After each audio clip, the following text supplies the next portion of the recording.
welcome everybody here and everybody there who's watching this on the video. The first time I addressed this topic in a graduate meeting, I called it courage. But the problem with that was it brings up in people's minds the courage like the firefighter is running into the building and rescuing somebody, or the bystander on a subway platform who sees somebody fall onto the tracks and he lifts them up just before the train comes. And that's not the kind of courage we're talking about here. I mean, that's, of course, admirable, but when do you and I get a chance to exercise that kind of courage? You know, hopefully never, but it's rare. But what we do get to exercise is emotional courage. And there's opportunities for that every day. You know, and by emotional courage, it's things like acknowledging in the presence of others or even to yourself how you're actually feeling,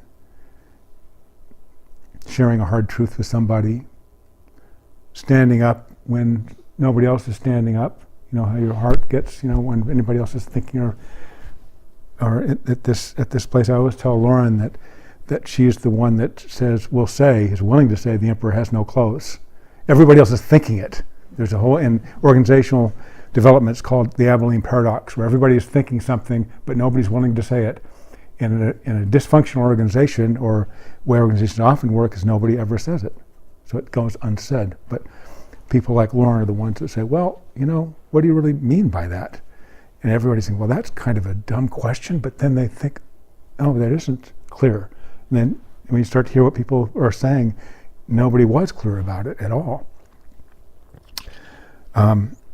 So that kind of courage is the kind of courage that Brene Brown speaks about. And there's one 20-minute videotape that's gone viral. It's just like everywhere. I looked at it yesterday, and it had almost 10 million hits. And it just keeps going up, and people still are looking at it. And I used it just a couple of months ago, and I thought about using it tonight, but I thought, no, we'll do something different. But I still love her, so I found some other clips that we'll use in video. So I was doing a little bit of video editing yesterday. Excuse me, so the one that has gone viral, is that also about emotional courage? Yes, yeah, it's about vulnerability, but really that's about emotional courage. And there'll be I'll probably put a link to that so people can find it, but that won't be what I'll show tonight. And there's another kind of courage too, the kind of courage that relates to the meditation that we teach in MBSR. That kind of courage the courage to stand face to face with your thoughts, your own thoughts and your feelings, and images that come up and sensations, you know, in a way that's not pushing them away, and in a way that's not getting overwhelmed by them. That's that middle place where you can be with them but not be at the effect of them. And there's a really wonderful videotape that I'll show you tonight by Susan David, who I just added this to the course last year, and she talks about this idea, and the way she puts it is it's a way to not, instead of being used by our emotions, it's a way of using our emotions. And she speaks of emotions as being data. It's information, not commands. But often we take them as commands. Well, if I have an emotion, I've got to react to it or do something about it. And you don't want to ignore it, but you don't want to take it as a command necessarily. It's just information. And there's a wonderful Zen teaching story that could be understood as a metaphor for this. We're using emotions as data and not commands. You've probably heard it before. There's this fierce band of samurai that are raiding all the towns that they come across, and terrorizing everybody. And they go out into the countryside. They find this Zen monastery, and when they arrive, all the monks scatter. They're just gone, except for the Zen master, who sits in the middle of the meditation hall, sitting in meditation as the warlord comes in with his people, and the warlord's drawn his sword, and he says, see, I want to remember how he says this. He says, "Don't you know who I am? Don't you realize I could run you through with a sword without batting an eye?" And the Zen master looks up calmly and unperturbed, and he says, "And sir, I'm the sort of man who could be run through by a sword and not bat an eye." And the warlord's a samurai, and he considers this, and he puts the sword back in his sheath, and he bows, and he walks away. And I just think that's a wonderful metaphor for how we treat stuff that comes up for us. You know, the monk didn't fight with the warlord, which would have been futile. He certainly would have lost or gotten killed. He didn't run, which also would have been futile. If they'd wanted to make a point of him, they would have found him and maybe tortured him. But he stood ground, he stood with him in a non-aggressive way. And the last little video, all of it, I've tried to time the video so they don't add up to much more than about 20 minutes. So that means the editor side of me gets to have fun and shorten things so it all fits. And it's another video I've just added to the course. It's a 2-minute short called The Samurai and the Fly, which is kind of cute. But it also addresses this idea of the difference between fighting with difficulties and using them to enrich and inform our life. So this is the videos. We'll start with the meditation. And like the other meditations we've been doing for these gatherings, it'll have the theme of what we're talking about, which tonight is emotional courage. And the first half will be guided, and the second half you'll be on your own.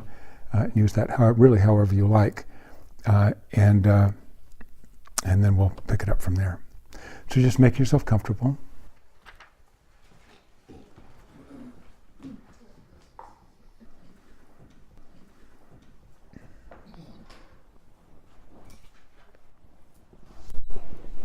And taking a moment just to notice how it is to be here. How it is to be here physically, how it is to be here emotionally.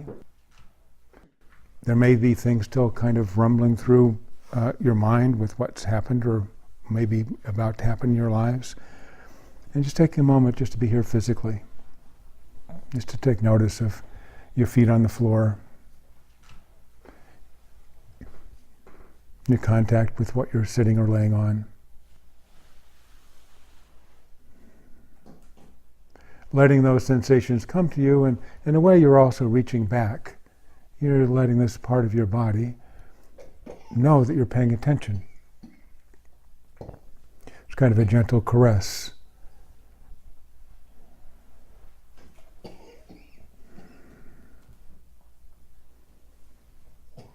Noticing how your arms are resting by your side or in your lap.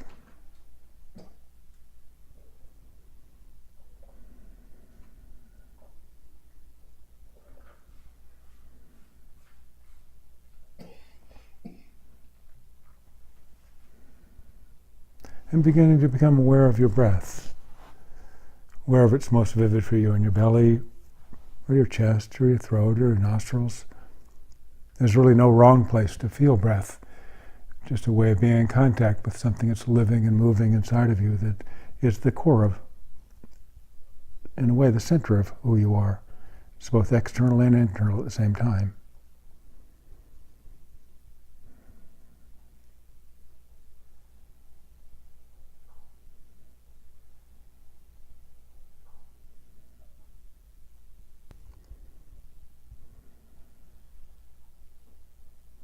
Letting yourself really feel the whole cycle of breath. It's not just in-breath, out-breath. It's breathing in, breathing in, breathing in, and a slow turnaround that happens on its own. You don't have to make it happen.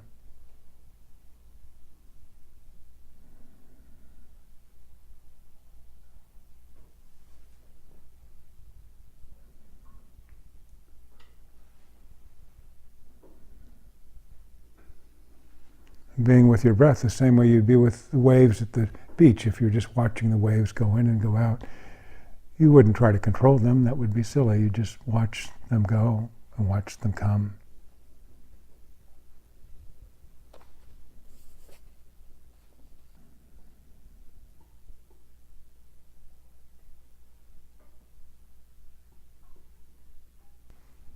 Just taking a few moments.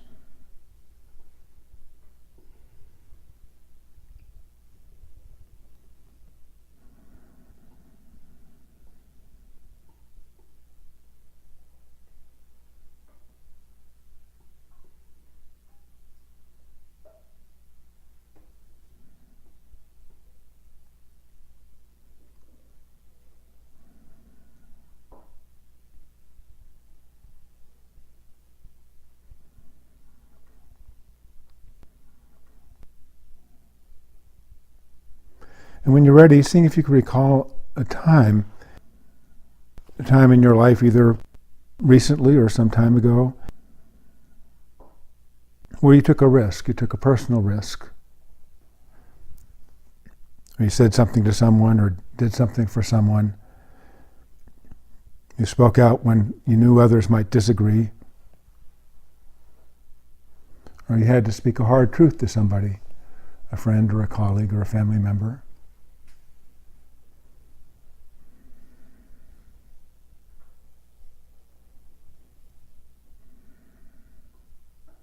And seeing if you can remember where you were and who you were with, if you were with anybody else, the time and place.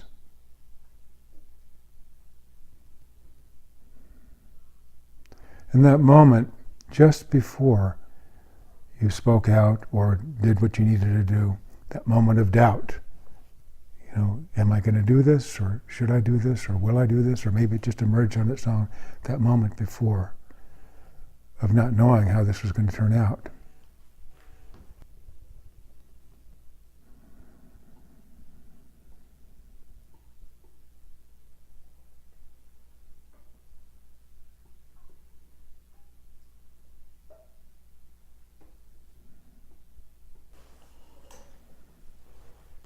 And then noticing how, recalling how it was to actually have said what you said, or did what you did, or shared the difficult truth that you needed to share.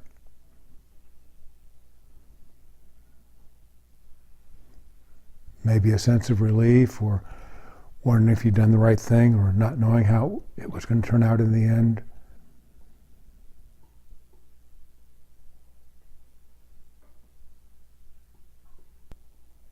But you had done that. You crossed that line between, am I going to do this, and you did the hard thing.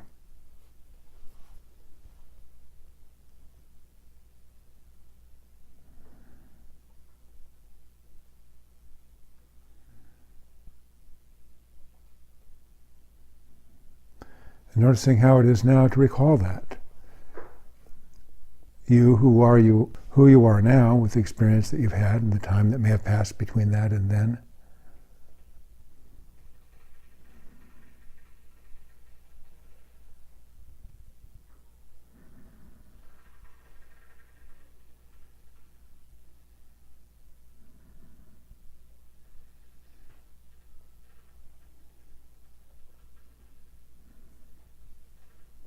And there may be more to explore with that, and that may feel complete to you. You can come back to that later if you like.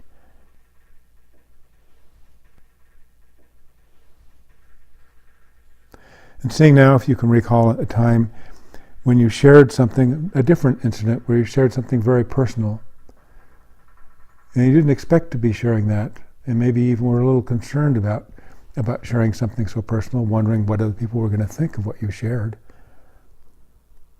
But in this case, you're looking for a time when you did that, and after you did it, there was relief. There's, and people chimed in and said, well, I was feeling a similar thing, only I didn't share that. You realized you weren't alone.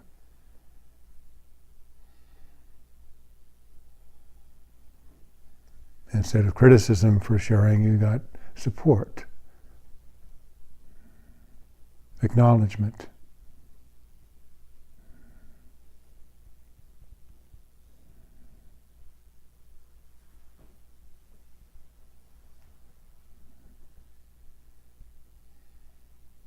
Or you may recall a time when somebody else did something similar, where they shared something surprisingly personal in a group of people, or maybe just to you. And you knew they were a little fearful about doing that, not knowing how you or the others were going to react. And what came out of that was the opposite of what they expected.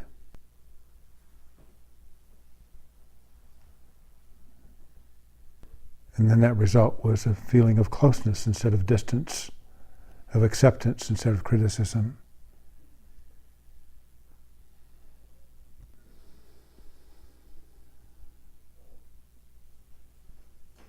Of community and companionship instead of isolation.